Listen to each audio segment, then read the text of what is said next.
जा रही थी, मॉनसून सत्र का इंतजार किया जा रहा था, लेकिन इस बीच प्रधानमंत्री मोदी के भाषण के दौरान विपक्ष लगातार हंगामा करता रहा और इस दौरान स्पीकर ओम बिरला ने भी बार बार विपक्ष से शांत रहने की अपील की, लेकिन विपक्ष ने इसे अनसुना कर दिया। माननीय सदस्यगण, माननीय मंत्री महोदय का प्रधानमंत्री जी परिचय करना चाहते हैं। मैं पुनः आपसे आग्रह करता हूं, सदन की गरिमा और परंपराओं को बनाए रखें। ये उचित नहीं है, आप सदन की परंपरा गरिमा को गिरा रहे हैं। माननीय सदस्य अपने अपने आसन पर विराजे। माननीय सदस्य, आप सदन की गरिमा को गिरा रहे हैं, अच्छी परंपराओं को तोड़ रहे हैं। ये देश देख रहा है, विश्व के अंदर सबसे बड़ा लोकतंत्र भारत है, लेकिन आपकी इस तरीके की कार्रवाई कतई उचित नहीं है और न्यायपूर्ण है, देश के लोकतंत्र के लिए उचित नहीं है। और लोकसभा में प्रधानमंत्री नरेंद्र मोदी के भाषण के दौरान विपक्ष के हंगामे को रक्षा मंत्री राजनाथ सिंह संसदीय परंपरा के खिलाफ बता रहे हैं। राजनाथ सिंह ने तल्ख लहजे में कहा कि पहली बार हुआ है जब सदन की परंपरा को इस तरह तोड़ा गया।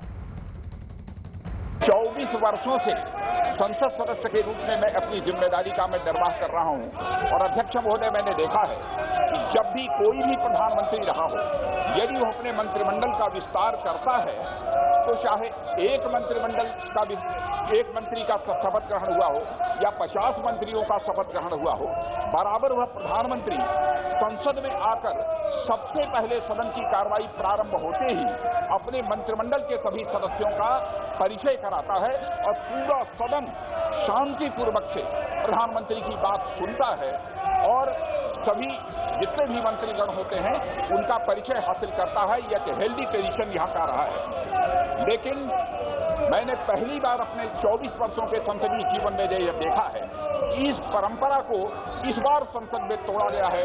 अध्यक्ष महोदय, मैं कहना चाहता हूं कि जो कुछ भी कांग्रेस ने किया है वह दुखद है, वह दुर्भाग्यपूर्ण है। अरुण, ये बात सही है कि विपक्ष अपने मुद्दों को आगे रखे, इसमें कोई हर्ज नहीं है, लेकिन जो परंपरा है अगर उनका निर्वहन सदन के भीतर नहीं हो पाता है तो ये बहुत अच्छा नहीं है लोकतंत्र के लिए। देखिए, प्रधानमंत्री अगर अपने कैबिनेट के नए सदस्यों का परिचय सदन से कराना चाहते थे तो हंगामा उसके बाद भी हो सकता था। अगर ये प्रक्रिया पूरी कर ली जाती और प्रधानमंत्री अपने कैबिनेट सदस्यों का परिचय सदन से करवा देते, जो कि बेहद जरूरी है। एक तरह से सबने टीवी पर देख लिया है, लेकिन संसद के अंदर एक पारिवारिक माहौल होता है। मंत्रियों से लोग हंसी ठिठोली करते हैं, मंत्रियों से तीखे सवाल भी पूछते हैं, उनके साथ चाय भी सेंट्रल हॉल में बैठ के पीते हैं। तो तमाम तरह से एक पारिवारिक माहौल होता है और अगर पारिवारिक माहौल होता है तो सवाल जवाब का सिलसिला थोड़ा सौहार्दपूर्ण माहौल में चलता है। और अगर प्रधानमंत्री औपचारिक रूप से सारे मंत्रियों का परिचय कराते, उनके बारे में बताते, तो ये एक संसदीय प्रक्रिया के तहत एक अहम हिस्सा था उसका। लेकिन विपक्ष ने वही समय चुना जब वो अपने मुद्दे के लिए वहां पर हंगामा कर रहे थे और सारा काम रोक करके स्थगन प्रस्ताव कई सारे विपक्ष के नेताओं ने, विपक्ष के सांसदों ने दिया था, जिसमें उन्होंने कहा था कि पेट्रोल डीजल की बढ़ती कीमतें, घरेलू गैस की बढ़ती कीमतें, महंगाई, कोविड कुप्रबंधन, सीमा पर विवाद, कृषि कानून, किसानों का आंदोलन, इन तमाम मुद्दों पर वो चर्चा चाहते थे और चर्चा होती भी है। बिजनेस एडवाइजरी कमेटी की मीटिंग अब से थोड़ी देर बाद होने वाली है संसद में और वहां जब नेता मिलते हैं तो बहुत अच्छा माहौल होता है। वहां एक दूसरे से बात करते हैं, समय तय करते हैं, कितने मिनट कितने घंटे इस पर चर्चा होगी, कब होगी। तो राष्ट्रपति के अभिभाषण का दौर जो था, पिछली बार आपने देखा था कि उसमें भी विपक्ष ने उसका वॉकआउट किया था और बाहर निकल के गांधी जी की प्रतिमा के सामने प्रदर्शन किया था। अब यह दूसरी बार हो रहा है कि जब संसद का मानसून सत्र पहले ही दिन विपक्ष इसमें हिस्सा नहीं ले रहा है, हिस्सा लेने नहीं दे रहा है किसी को और लगातार हंगामा कर रहा है। निश्चित रूप से ये हंगामा या ये सवाल तब भी उठाए जा सकते थे जब प्रधानमंत्री अपने कैबिनेट के सदस्यों का परिचय कर लेते, लेकिन विपक्ष ने सोचा कि यही मौका है, इस वक्त प्रधानमंत्री सदन में मौजूद हैं और उसी वक्त उनको घेरा जाए और उसी रणनीति के तहत ये हुआ है। और लोकसभा में विपक्ष के हंगामे के बाद अरुण, प्रधानमंत्री नरेंद्र मोदी राज्यसभा पहुंचे और यहां भी विपक्ष के नेताओं ने हंगामा और नारेबाजी की है। हालांकि हंगामे के बीच भी प्रधानमंत्री कुछ देर तक बोलते रहे। 48 मिनट मंत्रिमंडल के नए सदस्यों का इस सदन में परिचय कराने के लिए आदेश किया है। आज एक ऐसा अवसर है इस सदन का जब इस देश के गांव के Nothing shall go on record other than the Prime Minister. परिवार के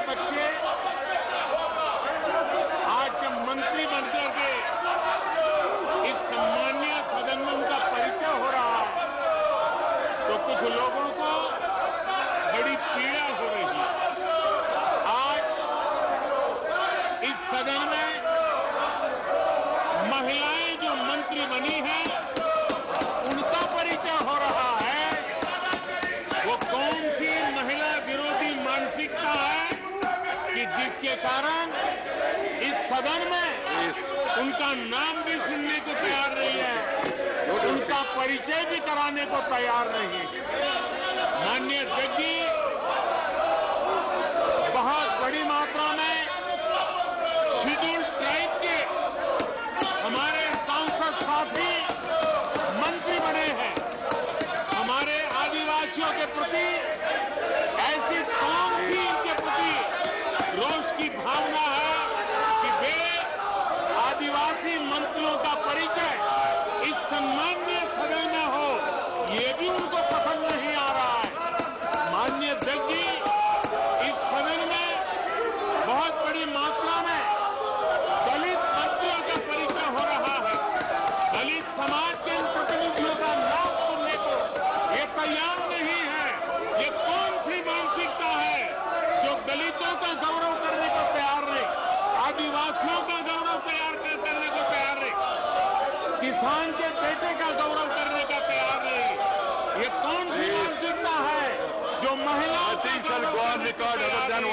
इस प्रकार की विकृत मानसिकता पहली बार सदन में देखी है और इसलिए माननीय अध्यक्ष जी, आपने परिचय कराने के लिए जो अवसर दिया, इसके लिए मैं आपका आभारी हूं। लेकिन माननीय सभापति जी, मंत्रिमंडल में नवनियुक्त सदस्यों को राज्यसभा में इंट्रोड्यूस समझा जाए।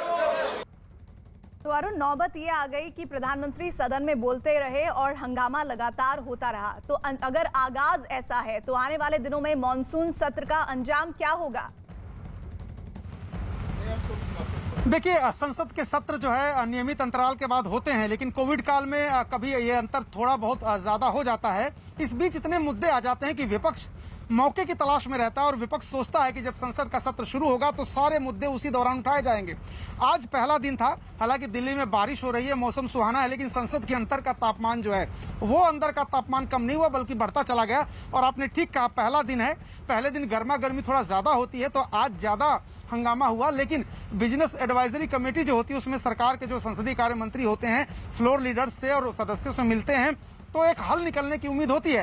हालांकि इतनी जल्दी हल नहीं निकल जाएगी, क्योंकि संसद में विपक्ष जिन मुद्दों को लेकर आगे बढ़ा है वो भी सोचता है कि कल को कोई सवाल न पूछे उससे कि आप एक दिन हंगामा करके चुप हो गए, इस पर चर्चा, इस पर हंगामा क्यों नहीं किया आपने दूसरे दिन। तो वो लोग भी एक तरह से जो उनके वोटर हैं या जो उनके सपोर्टर हैं उनको खुश रखने के लिए, दिखाने के लिए कि हम महंगाई के प्रति, डीजल पेट्रोल की कीमतों के प्रति जो बढ़ रही हैं, हम संवेदनशील हैं, हम सरकार को घेर रहे हैं, सरकार को कटघरे में खड़ा रहे हैं। उधर प्रधानमंत्री ने भी देखिए संदेश दे दिया, जो कैबिनेट विस्तार उन्होंने किया था और जिस तरह से उन्होंने दलितों को, ओबीसी को, पिछड़ों को हिस्सेदारी दी थी, किसान के बेटे की बात उन्होंने की, उन्होंने ट्राइबल्स की बात की, महिलाओं की बात की।